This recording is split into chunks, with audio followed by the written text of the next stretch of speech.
नमस्कार दोस्तों। जैसा कि आपको पता है, हम यूजीसी नेट जेआरएफ की तैयारी करिए हिंदी सब्जेक्ट से। हिंदी की फर्स्ट यूनिट हमने चला रखी है, जिसमें हिंदी की उपभाषाएं तथा उनकी बोलियां हमने पढ़ी है। तो आज उनके रिवीजन करेंगे हम, ताकि अलग अलग पढ़ी हुई चीज़ को एक साथ ही हम कवर कर लें और दोबारा से हमारा रिवीजन होने पे हमारी जो याद की हुई चीज़ है वो हमारे मस्तिष्क में आसानी से आ जाए। तो चलो दोस्तों, एक बार रिवाइज कर लेते हैं हम हिंदी की उपभाषाएं तथा उनकी बोलियां। तो हमने पश्चिमी हिंदी पढ़ी थी। इसमें पश्चिमी हिंदी में खड़ी बोली पढ़ी थी। ठीक है, खड़ी बोली को हमने क्या कहा था? कोरवी बोली भी कहा था। कोरवी बोला था कि बागरी बोला था? क्या बोला था? कोरवी बोला था ना। तो खड़ी बोली को हमने कोरवी बोली भी कहा था। ठीक है, इसको ध्यान रखना है आपको। और इसकी विशेषताएं क्या क्या थी? इसकी विशेषताएं थी आकारांत शब्दों का प्रयोग, जैसे माता पिता। आकारांत शब्द यानी आद होने वाले शब्द होते हैं, वर्ण होते हैं, वो खड़ी बोली में आते हैं।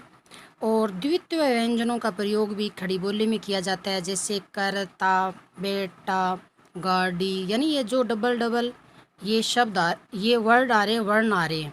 ठीक है, तो ये भी द्वितीय व्यंजन आते हैं, ये भी खड़ी बोली में ही हम प्रयोग में लेते हैं।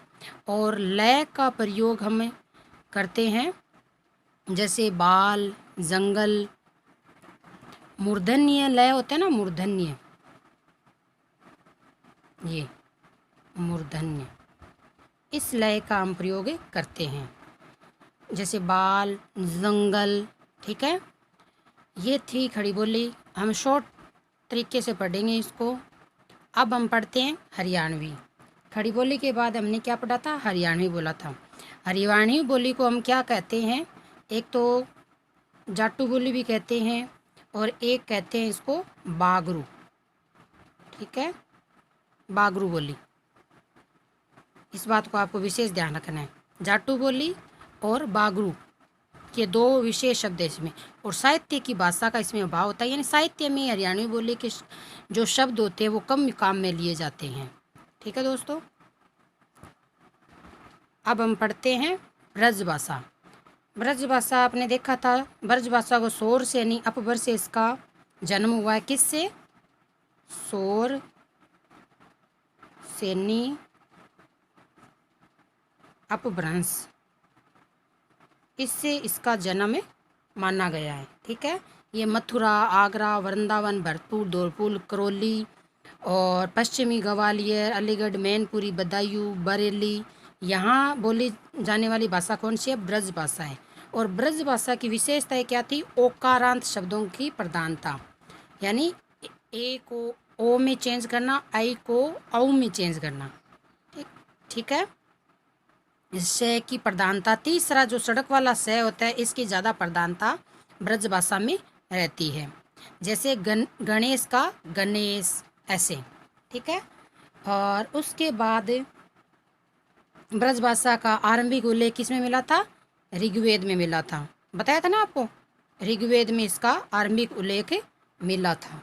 इस बात को विशेष आपको ध्यान रखना है। और श्रीमद् भागवत पुराण और हरिवंश पुराण में भी इसका उल्लेख मिला हुआ है। ब्रज की शाब्दिक अर्थ का क्या बताया था? जहाँ गौस्थली होते हैं, जहाँ गायें रहती है। ठीक है, उसके बाद इसमें कवि कौन कौन से बताए थे? कवि हमने बताए थे सूरदास, नंददास, रसखान, गणानंद, बिहारी, केशव, भारतेंदु, जगन्नाथ दास, रत्नाकर, ये सब बताए थे ना आपको। तो ब्रज भाषा में ये कवि आते हैं। ये सारे कवि मतलब भक्तिकाल से संबंधित है। जो ब्रज भाषा वाले जो कवि है ना, ये भक्तिकाल से संबंधित है। इसमें अड़य और लय के स्थान पर रे ध्वनि का उपयोग ज़्यादा होता है। और जैसे थोड़ा को थोरो, बिजली का बिजुली, ऐसे शब्दों का प्रयोग इसमें ब्रज भाषा में होता है। ठीक है दोस्तों, इस बात को आपको विशेष ध्यान रखना है। उसके बाद हम पढ़ते हैं बुंदेली बोली। ये बुंदेलखंड के राजपूत राजाओं के नाम से प्रसिद्ध है, बुंदेलखंड। ठीक है, ये बुंदेलखंड से संबंधित बोली है। इसमें क्या होता है? महापुराण को अलग पुराण में बदला जाता है।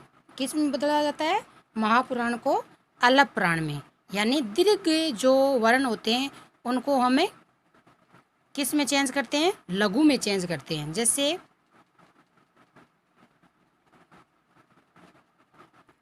अलप पुराण को महापुराण में बदलना होता है, सॉरी दोस्तों। जैसे नहीं को नई, दही को दई, कई कही को कई, शुद्धो को शुद्ध, शुद्धो को शुद्धो, तुम्हारा का तुम्हाहो, ऐसे ऐसे वर्णों, ऐसे ऐसे शब्दों को इसमें बुंदेली भाषा में आते हैं।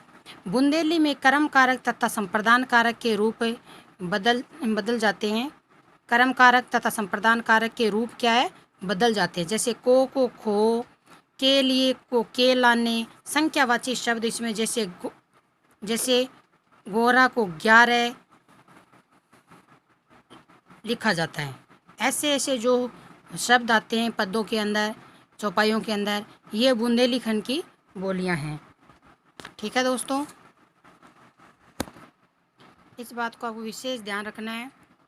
उसके बाद हम पढ़ेंगे कन्नौजी। कन्नौजी में हम, ये कन्नौज प्रदेश की भाषा है। ठीक है, ये ओकारांत शब्द और संयुक्त शब्द इसमें आते हैं। जैसे है का इसमें लोप रहता है। ठीक है दोस्तों, क्या रहता है का लोप। ये कन्नौज प्रदेश कौन कौन सा है, जो फर्रुखाबाद, इटावा, पीलीभीत, कानपुर, हरदोई, शाहजहाँपुर, ये जो क्षेत्र है ये कन्नौज प्रदेश की बोली के नाम से जाने जाते हैं। ठीक है, इस बात का आपको विशेष ध्यान रखना है। अलप प्राण इसमें महाप्राण में प्रयत्न ये चेंज हो जाते हैं। अलप प्राण किस में हो जाते हैं, महाप्राण में। जैसे सात का साथ, सात का सात, हाथ का हाथ, ये का जय जय, यमुना का जमुना। कन्नौजी के शौरों में मुख्यतः अनुनासिकीकरण की प्रकृति पाई जाती है। जैसे बोजाई को बहुजाई, जुआ को जुआ, ऐसे। तो ये हमने आज रिवीजन किया है किसकी, पश्चिमी हिंदी बोली की उपबोलियाँ और उनकी भाषाएं, सॉरी उनकी बोलियाँ। ठीक है दोस्तों, पढ़ते रहिए और हमारे चैनल को सब्सक्राइब कीजिए और नेट जेआरएफ की तैयारी करते रहिए। चैनल पसंद आया तो लाइक कीजिए और अपने दोस्तों के साथ शेयर कीजिए।